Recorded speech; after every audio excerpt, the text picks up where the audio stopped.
Hey, Cornerstone, welcome to the Cornerstone Connection this week. We are now firmly in Advent. This last Sunday was the first Sunday of Advent, so welcome to the Advent season.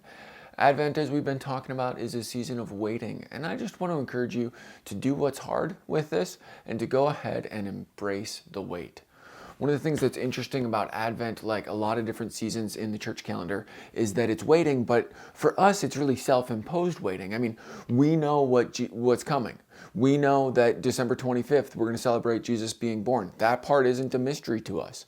So we don't wait the same way that Simeon and Anna waited, or the same way that Zechariah and Elizabeth waited. But even though we don't wait in the same way that they waited thousands of years ago, when how it was going to work out was more of a mystery, we can still wait. And we have a level of control over when we celebrate and how we celebrate. And I just want to encourage you, as you come into Advent, to go ahead and, as an individual, as a family, embrace the waiting.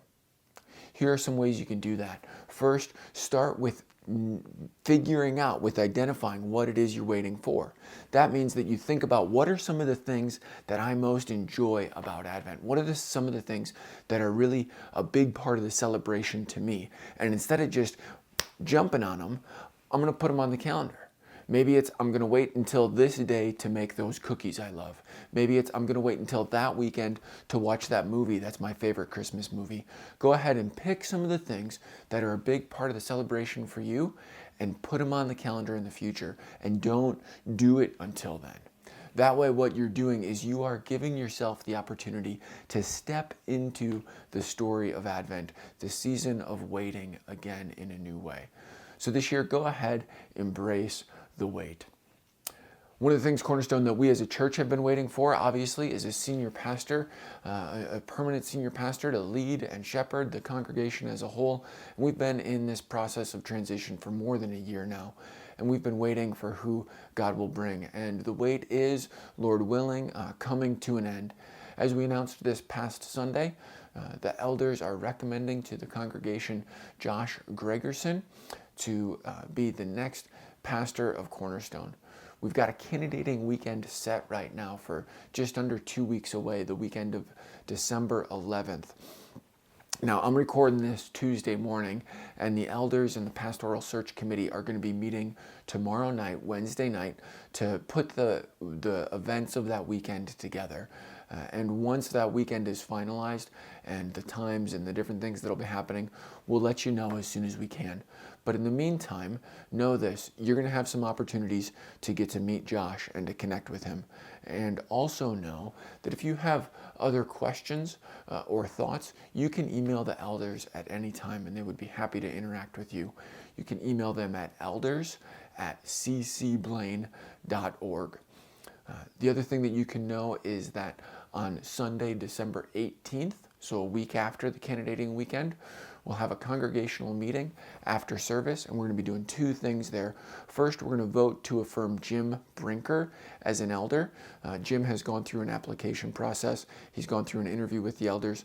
We believe that he would be a good man to step onto the elder board this time. So we'll be voting to affirm him as an elder, and we'll be voting to approve the hiring of Josh Gregersen as pastor, of course, assuming all goes well the weekend of the 11th. So that's the meeting on Sunday, December 18th. Again, if you have questions on either of those things, Jim Brinker as an elder or the upcoming candidating weekend, go ahead and email the elders at elders@ccblaine.org. I've had some chance to interact with Josh, and I just want to share two things that I really appreciate about him with you. First of all, I love his humility. Josh is someone who has extensive education, great experience, but in talking to him, you can see that he holds his convictions with humility and a deep desire to collaborate with those around him. I think that's a great thing about Josh, and I really appreciate that about him. Another thing that really makes me excited for Josh to step into this role as pastor at Cornerstone is the ways that Josh is excited to lead and to love Cornerstone into future effective ministry. There are some challenges that Cornerstone has. Josh is aware of those, and Josh is excited about them. And anytime a pastoral candidate is excited about challenges, that's a really good sign. Hey, so keep praying for this process. This is a huge step forward, like I said on Sunday, but it's not there yet. So keep praying for the process. Keep your watch set for 3:33, and keep praying for the elders and the search team as they put together the candidating weekend. Pray for Josh. Now we can pray for our candidate with a name and even a face, and pray for our congregation that we are ready for what that God brings and ready for the change that will come. One last thing, a couple weeks ago we got to hear from Sergey and Vera, who had been in Ukraine and were working with Ukrainian refugees. It was really great to hear that update about some of the ways that we as Cornerstone are involved in missions around the world. We want to update you on some other things that we're involved with in regard to missions. So stay tuned for this update from Bruce Cox, the chairman of the missions committee. And just know too that we were originally going to play this in service. So some stuff is a little bit more geared towards service, but we just wanted to let you hear from it now and then be able to talk about Josh and the candidating weekend this coming Sunday at service. So stay tuned here for a missions update. Thanks for joining us on The Connection, and we'll see you Sunday, Cornerstone. Hi Cornerstone, this is Bruce Cox from the missions team. It's been a while since we've given any updates, and so we want to take a few minutes to do that, talk about what's going on in missions, and remind of a few things related to how we do missions at Cornerstone. And so just to get started, we do send out updates once in a while, maybe a few times a year, to people on a distribution list that we have at Cornerstone. And if you'd like to be part of that, we should have a clipboard being sent around that has an opportunity to sign up for that, and you can just add your name and email address, and if you want, we'll add you to that distribution list. So like I said, we only send it out a couple times a year. Just as a reminder of how we do missions at Cornerstone, we have a strategy called deep as opposed to wide, where we try to focus on fewer missionaries and organizations as opposed to being kind of spread thin with many organizations. And so with that strategy, you've heard us talk about our international partner, Agua Viva, in the past. Agua Viva has three main thrusts of ministry. One is camps, one is missions, and one is raising up future leaders, so a theological training, an institution they have. We've had the privilege of being part of their camps, sending people there to their Embrace camps, for example, and that's been a wonderful blessing, as well as we've had the opportunity to participate with them in missions, go there and go with them on missions trips, so that's been great too. In the theological training area, they are growing and expanding that ministry all the time. We've had the opportunity to support some students who would go into pastoral or missions themselves, and currently we are supporting two students named Marcos and Magui, and if you'd like more information about them, again, sign up for that distribution list, and we'll probably be sending updates in the future. Switching over to our regional ministry, and I guess I didn't mention, what we try to do is about 2/3 of our energy, resources, etc. on international, about 1/3 on regional. And so on the regional side, we have our partner National School Project, who has in this past year rebranded themselves with the name Decision Point.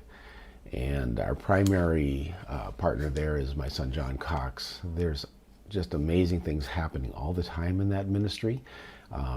They started out in just two states, California and Illinois, and have spread to several states since then, and are hoping to come to Minnesota soon, so stay tuned for news on that.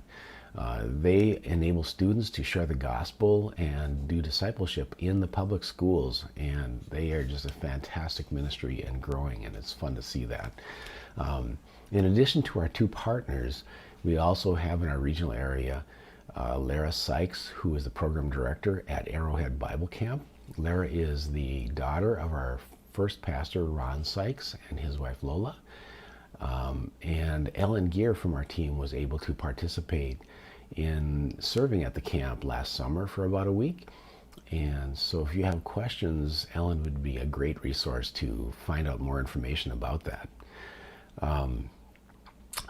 In addition to these regularly committed ways that we support missions, we reserve a little bit of money for discretionary topics such as if we have people on teams going on a missions trip, etc., where there are needs that way. And in addition to that, there are occasionally missionaries who come through that we feel a strong desire to support. An example of that would be Sergey and Vera, who shared with us about Ukraine just a few weeks ago.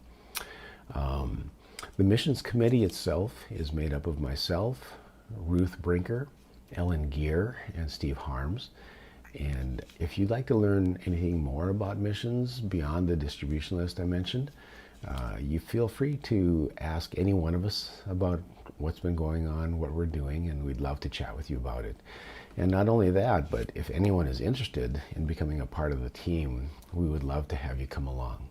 So I hope this has been a quick, helpful just update on missions, and look forward to hearing from you. Have a great day. God bless.